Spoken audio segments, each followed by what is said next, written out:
Mana bu kriloni qarang, Li9 krilosi mana bunaqa holat bo'lgan.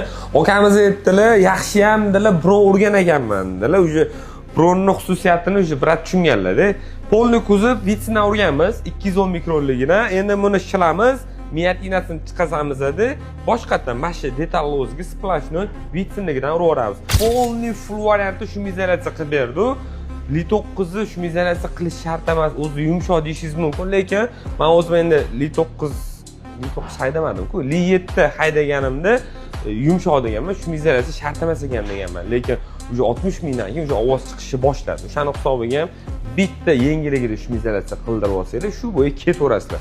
Hozir detailing hintga bo'lyapti, polni saloni ustalari okamizga keyin bitta topshirib yuborsa bo'ldi.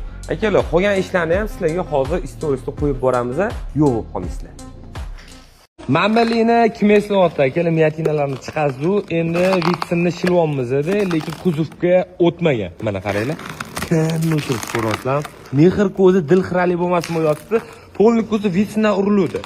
Mana mashtagi vitsindan urib yuborsa bo'ldi. Shu izolyatsiya ham bo'lgan bu mashina bilasizlar, buni qo'yuvdim. Bu yoqda taxo, polirovka, keramika bo'ladi. Oldi mordalari vitsin bo'lgan, shu izolyatsiya full variantda bo'ladi. Bu yoqda kabej, kapot bilan mana shu ishuga vitsindan urib yuborsa bo'ldi. Bu yoqda voyaq oldiga atirmani vitsindan urilyapti, kurgoy vitsin bo'ladi, polni kuzov vitsindan urib beramiz. Xullas akalar, mehr ko'zi bu yotibdi. Bu yoqda uje tayyor yig'ib yuborsa bo'ldi. Polni ko'zi vitsindan urilgan. Mana bolalar taxoga mehr beryapti.